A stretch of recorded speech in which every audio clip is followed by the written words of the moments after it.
Norfolk Southern's Winston-Salem District runs approximately 120 miles from Roanoke, Virginia to Winston-Salem, North Carolina. In this video, we're going to follow the main line from Williamson Road in Roanoke to North Winston Yard in Winston-Salem. The Winston-Salem District is nicknamed the Punkin Vine for the many tight turns, steep grades, and valleys through which the trackage runs. During our tour of the line, we'll follow 5 different trains from Roanoke to Winston-Salem. And we'll try to get a bit of everything along the way by following manifests, unit trains, and catching up with a local. We'll start by following the Bellevue, Ohio to Winston-Salem Daily Manifest 18W. Here, they're crossing the former Virginian Diamond at JK. Track speeds are low exiting the city as they take the southward turn out of the yard. With so much to cover, the primary focus of this video is going to be chasing a train down the Vine. Today, 18W is led by ET44AC 3676 and AC44C6M 4649. 4159, another AC44C6M, is mid-train.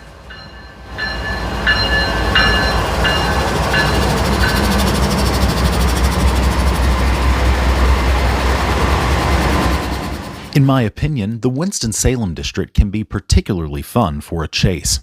Here is the layout of the line in a very reductive format from north to south, left to right respectively. Beginning in Roanoke, we see 3 sidings at Wirtz, Philpott, and Stoneville on the way to Winston-Salem. Coal trains and limestone trains depart at Belews Creek Junction. Manifest, grain, and ethanol trains will run the length of the line from either Roanoke or JK to Winston-Salem, with auto racks being destined for the Walkertown car lot. For regions of the line that have a prevailing grade of over 1.2% for more than 2 miles, I'll put a notation of that grade in the bottom right-hand corner. As we continue to depart Roanoke, we can get a few different shots as the train still brings itself around the tight curve at Campbell Avenue.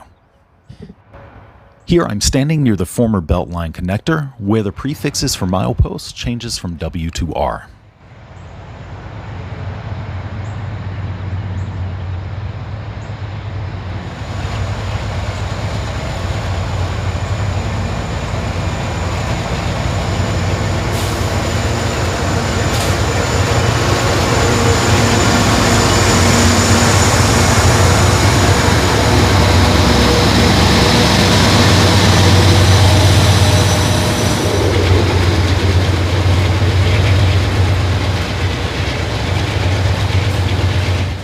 The preceding shot was at milepost R7.3, and we're going to follow 18W for 70 miles to the top of the grade in Ridgeway at milepost 78.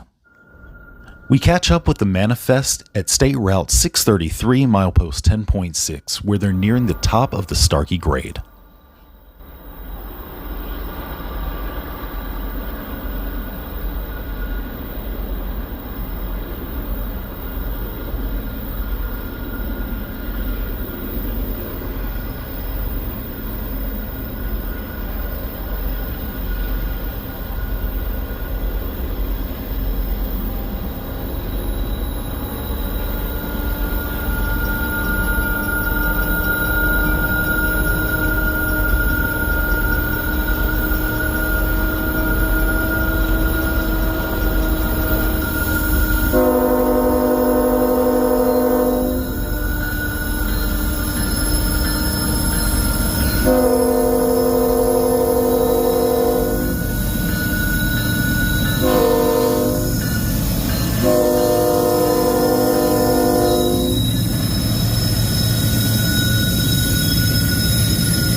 There's just enough time to make it from the 10.6 to milepost 12 at control point Starkey, where the train's beginning its downgrade descent. There are plenty of ups and downs on the Winston-Salem District.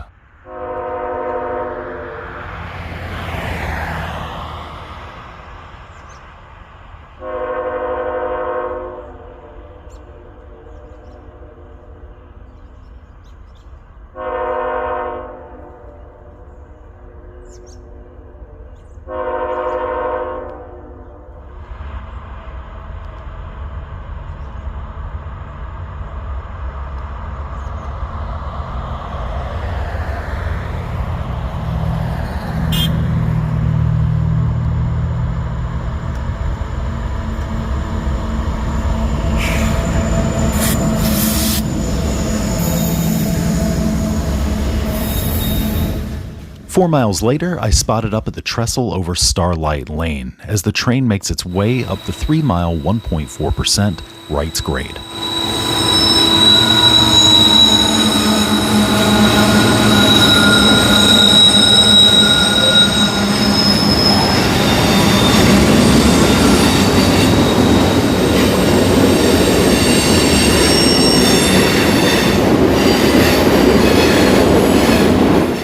Those who are familiar with the Punkin vine may be wondering about my shot selection in Boone's Mill at Winding Way Circle. First of all, the sun was favorable, and second, I wanted to make sure I could get ahead of the train as it crossed Boone's Mill Road. One of the things about the Punkin vine that can be challenging is if you fall behind a train and setting up for your next shot, it can take a little while, especially with this one being 10.1 thousand feet long.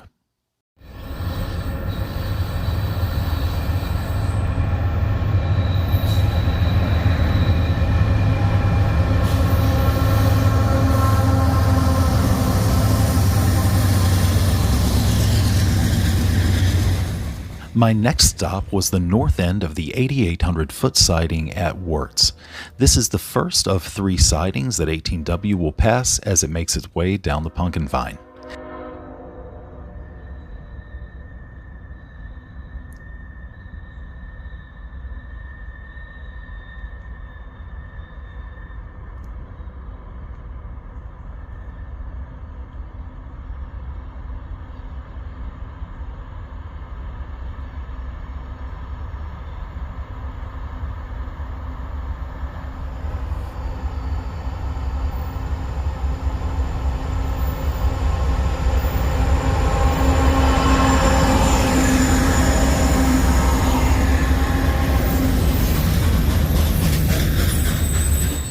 There were a couple of locations that I thought about obtaining footage in Rocky Mount, our next stop, but what I finally settled on was standing atop the US 220 Business Bridge. We're looking north near the R32 milepost toward Ply Gym, where a number of covered hoppers will be spotted and retrieved during a typical week. As the train made its way toward me at milepost 32, I was thinking about the location of my next capture. I wanted to grab some video as 18W made its way up the grade at Lanahan. Now, that's certainly feasible, and Lanahan is an excellent location with both an underpass and an overpass. However, it's a narrow bridge, and I didn't necessarily want to stop there at the moment, so I made my way into Ferrum next to grab it coming into town.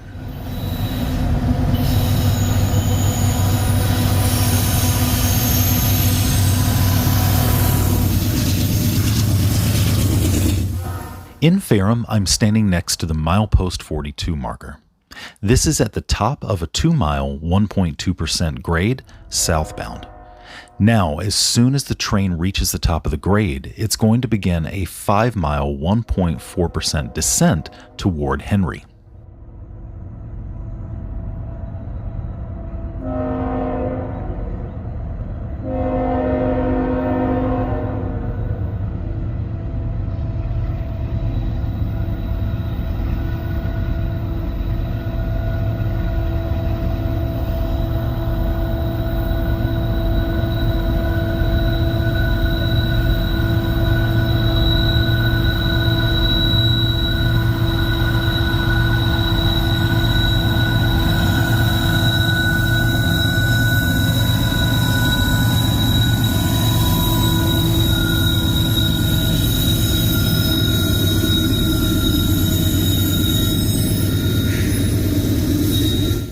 This is the only location where I would capture mid-train DPU, AC44C6M 4159.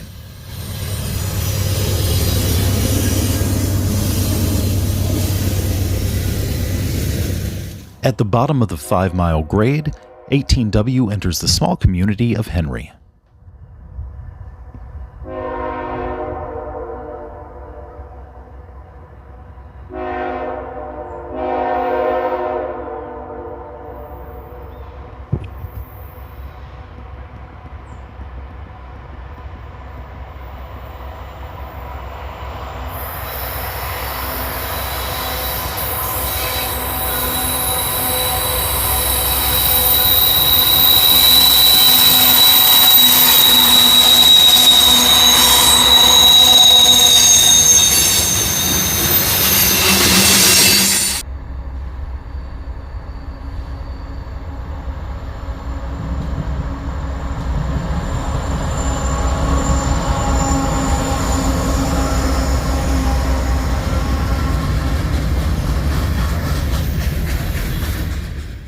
The brevity of the capture at Philpott was due to the race between Henry and the north end of that siding at milepost 53. From there, it was into the community of Bassett at milepost 57.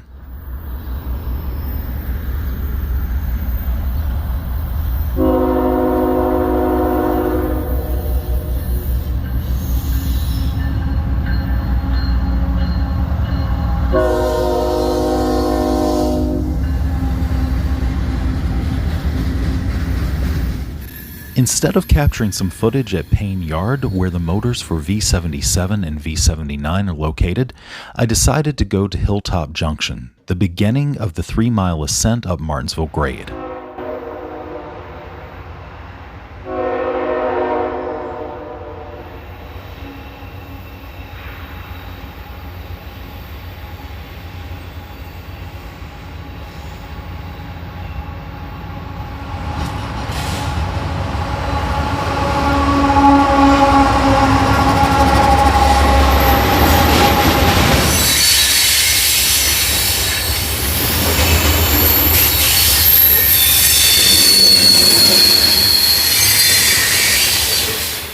From there, it was to Broad Street, the top of the 1.4% grade, into Martinsville.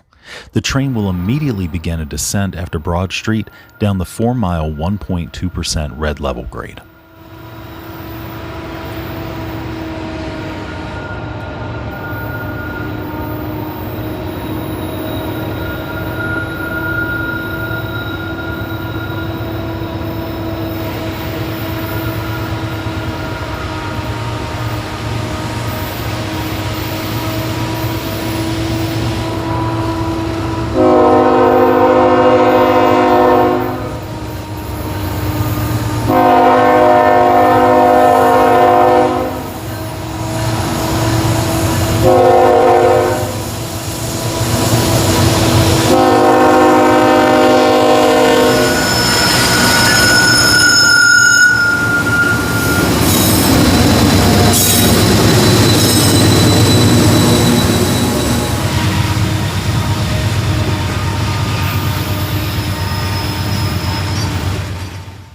It's a bit farther away than most of my other captures, but here I'm at milepost 72.5 at Martinsville Speedway, near the racetrack defect detector.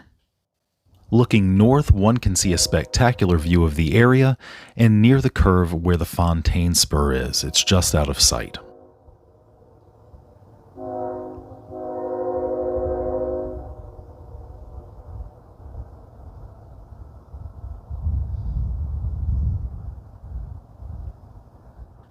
Next, I was off to Lee Ford Camp Road in Ridgeway, near the top of the Ridgeway grade at milepost 77.6. Lee Ford Camp Road is an excellent location if you'd like to hear the train working hard as it continues its ascent of the grade through Ridgeway.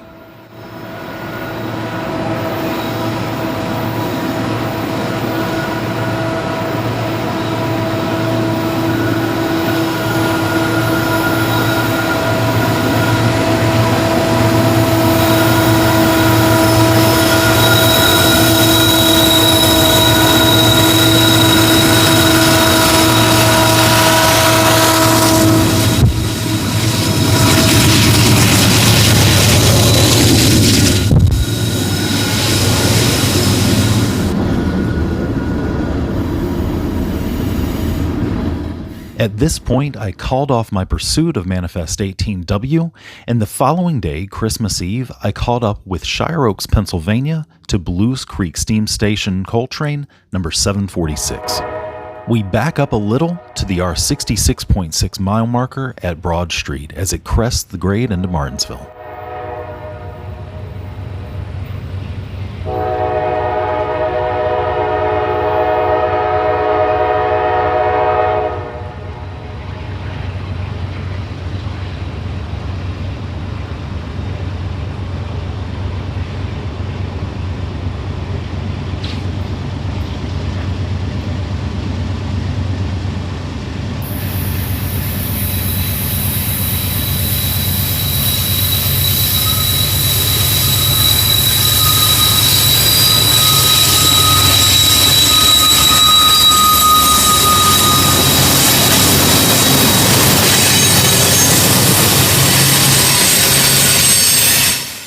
A mile later, we catch up with it as it descends toward red level.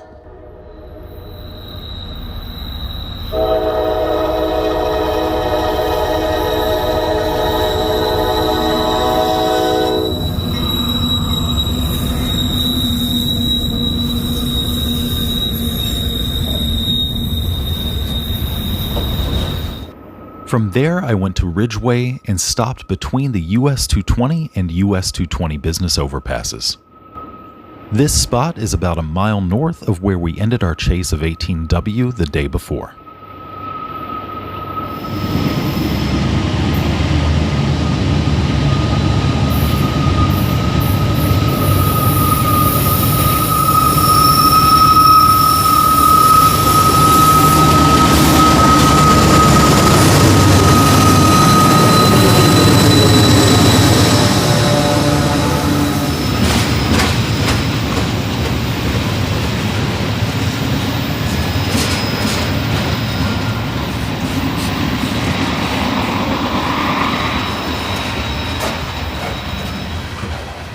After cresting this hill at milepost 78, the train has smooth sailing for about 30 miles until it hits Belews Creek Junction at milepost 105.5. The next location was in Price, looking toward the Virginia-North Carolina state line. With the grades mostly out of the way for the moment, the train can hit most of its 30 to 35 mile per hour speed limits in the North Carolina area.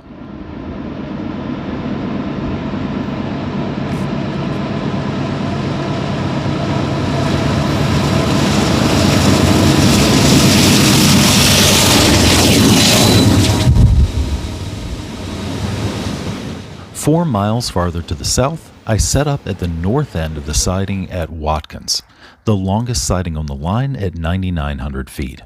Here, northbound manifest 11E was waiting for 746.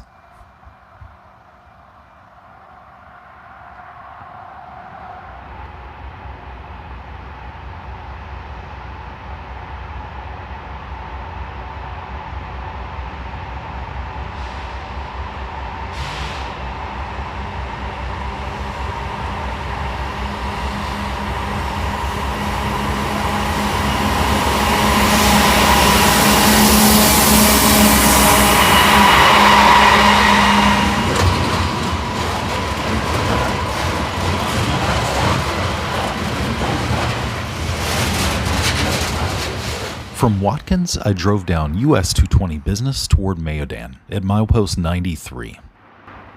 If one decides to take US 220 business and chase parallel to the rails here, it might be best to get one step ahead of yourself, as the trains can be moving pretty rapidly, and if you're taking the city streets, it can delay you a bit with traffic signals and stop signs.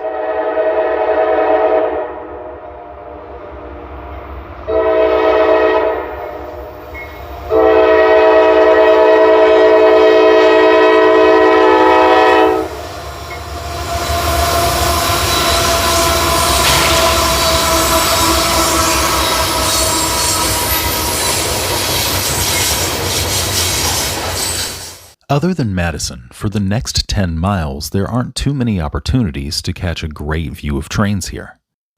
Pine Hall Brick is located along the Dan River near the Maberco defect detector, and here 746 is going to cross Lindsay Bridge Road. The only other quick location to grab a capture before Belews Creek Junction is at Pine Hall Road, near milepost 103. However, if one's looking to have a devoted shot and take a little extra time, you could also go toward the Halstead Spur, which accesses Wheeland Copper. Now, this is down a gravel road, can be a little harder to access, but it's also next to an intermediate and a bit of a unique location. After getting the quick video at Pine Hall Road, I went to the top of the grade on the Belews Creek Spur at BC3, with a milepost that has not had the addition of an aluminum sign next to it. Here at Martin Luther King Jr. Drive, we see 746 cresting the 3-mile 1.5% grade.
746 runs through a bit of a semicircle here before stopping at Belews Creek Steam Station to drop the conductor off as it reaches its terminal.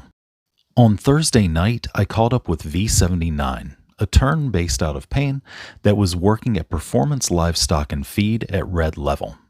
We'd follow them to the Fontaine Spur, where they would drop a couple of cars for Georgia Pacific.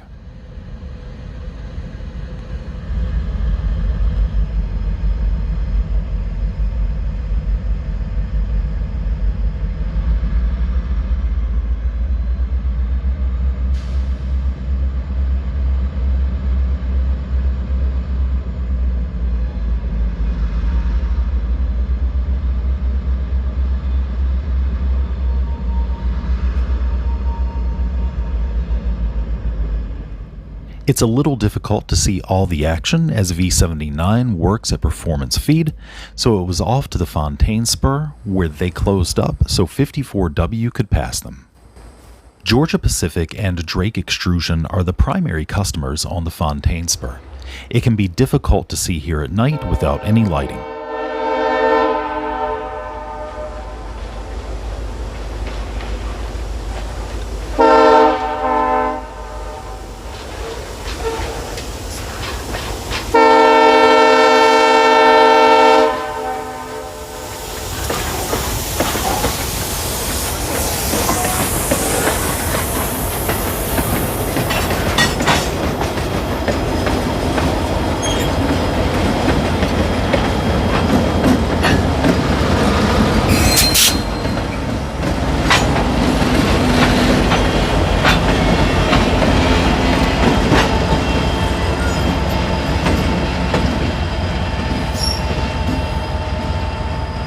In recent months, GP38-2 5280 and GP60 7118 have been handling V77 and V79.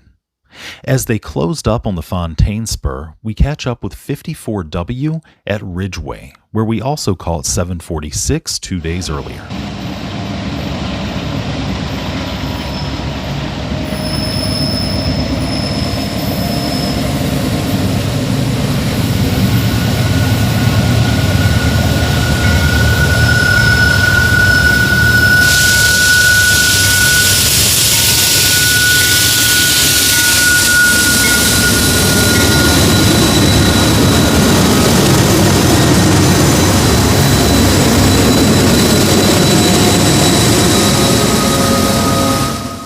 Then it was off to the south end of the siding at Stoneville for a quick grab.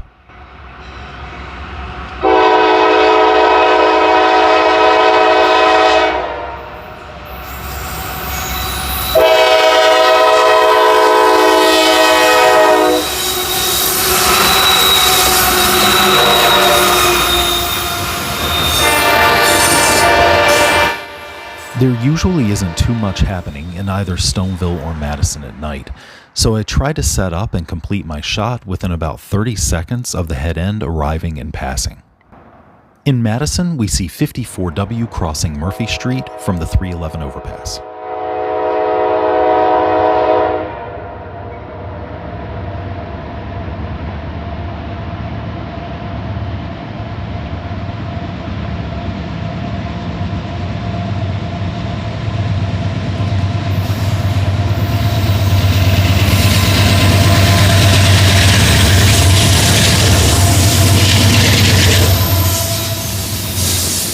Between Madison and Walnut Cove, there aren't too many places with ample lighting to catch a train running at night. So I caught it next as 54W was ascending the 3-mile 1.4% grade in Walnut Cove.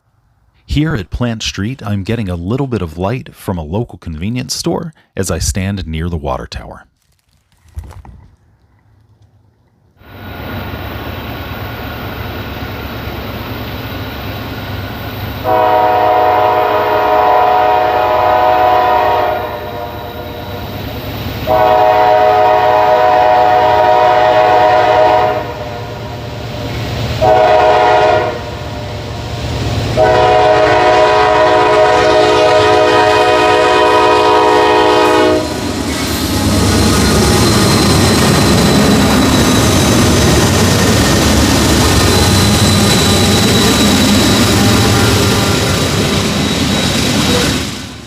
311 runs alongside the Winston-Salem District from Walnut Cove all the way to Walkertown. Here, I catch up to it again at the Salem Chapel Fire Department.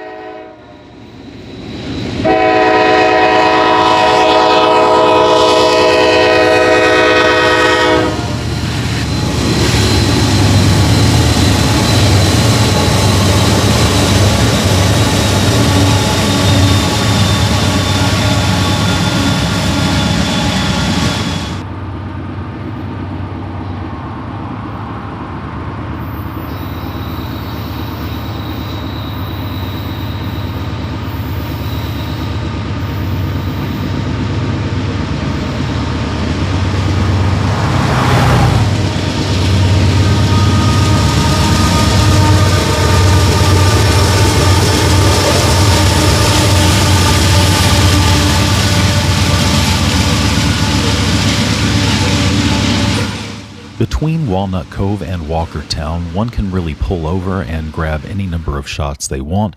There are a lot of good opportunities to see and pace alongside the train. With the speed limit being 35 on the track and 55 on the highway, it's easy to jump ahead.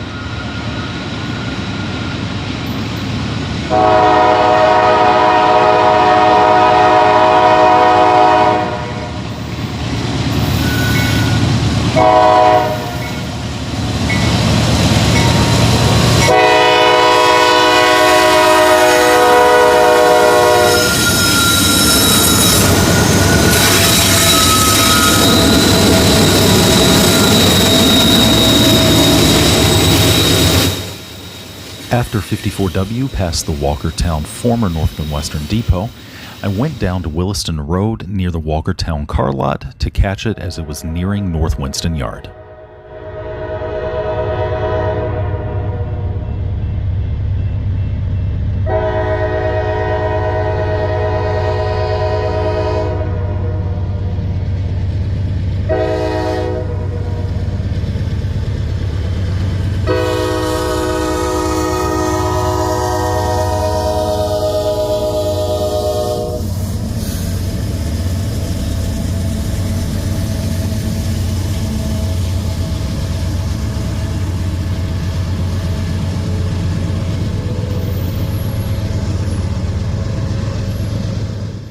Three and a half mile later, I stepped onto the Akron Drive overpass at milepost 123. This is the north end of North Winston Yard, and 54W was slowing down for its restricting aspect on the signal here. After pausing for a moment at the switch, 54W and its three motors brought the loaded grain train into the yard. It was a fairly active night on the Winston-Salem District. After 54W passed Belews Creek Junction, 747 took a string of empties north toward Roanoke.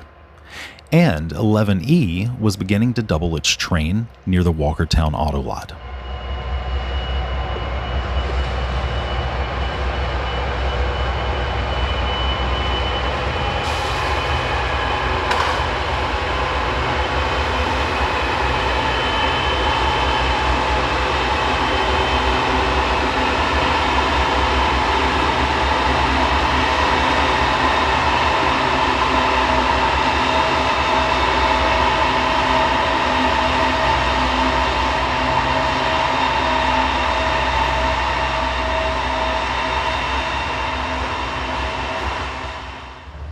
Once 54W had started pulling into North Winston on the main, I went back to Walkertown, where 11E was assembling and beginning to double.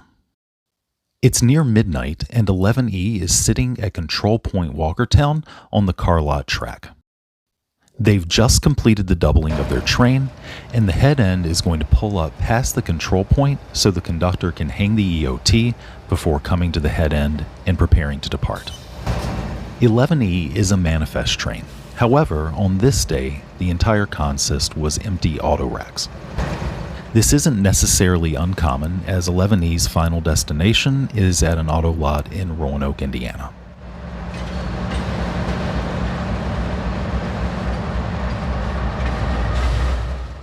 After a few challenges with the EOT and a successful brake test, the conductor went to the head end, hopped on board, and 11E departed Walkertown after stopping short of the crossing there so they could finish their work. A northbound chase from Walkertown to Walnut Cove is not too dissimilar from a southward chase in the other direction. The biggest challenge is that trains running northbound are typically unloaded, whereas southbound trains are typically loaded, whether with general merchandise, grain, or ethanol. So after the delay and block at Walkertown, once the train reaches the control point at Stony Point, they'll be going every bit of their 35-mile-per-hour track speed northbound.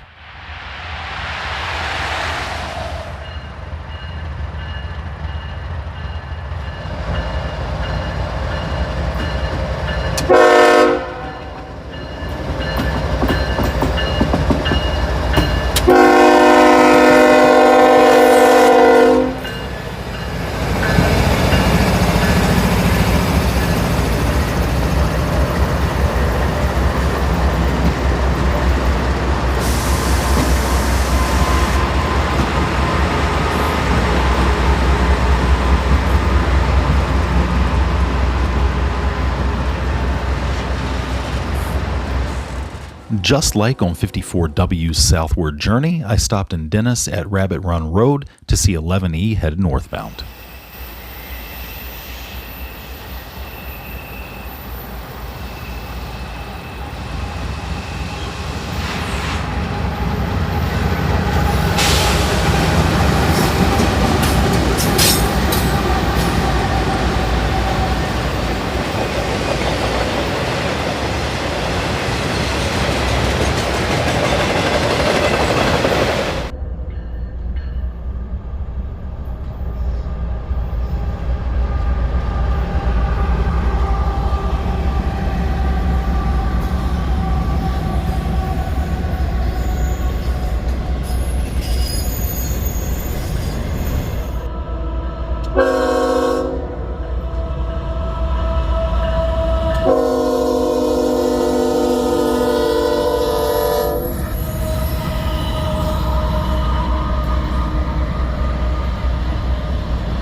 After 3 shots in quick succession at Dennis, Fulton Moravian Church, and the car wash in Walnut Cove, I went to Madison, and this time, instead of taking a capture from the US 311, US 220 Business Bridge, I went down to Murphy Street.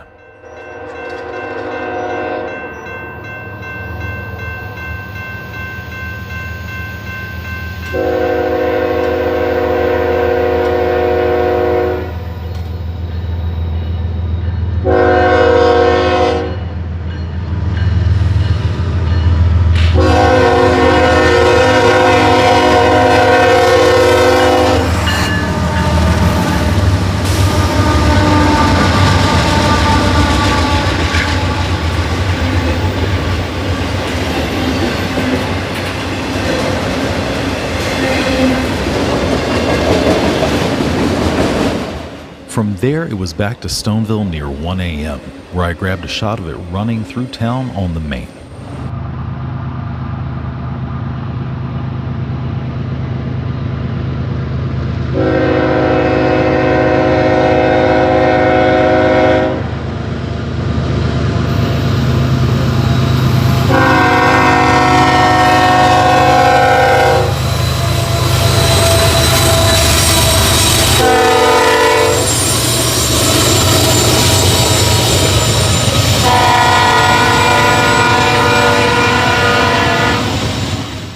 With my primary goal over Christmas week of capturing trains headed between Roanoke and Winston-Salem complete, I decided to end my chase of 11E in both Price and at Pulaski Road in Ridgeway.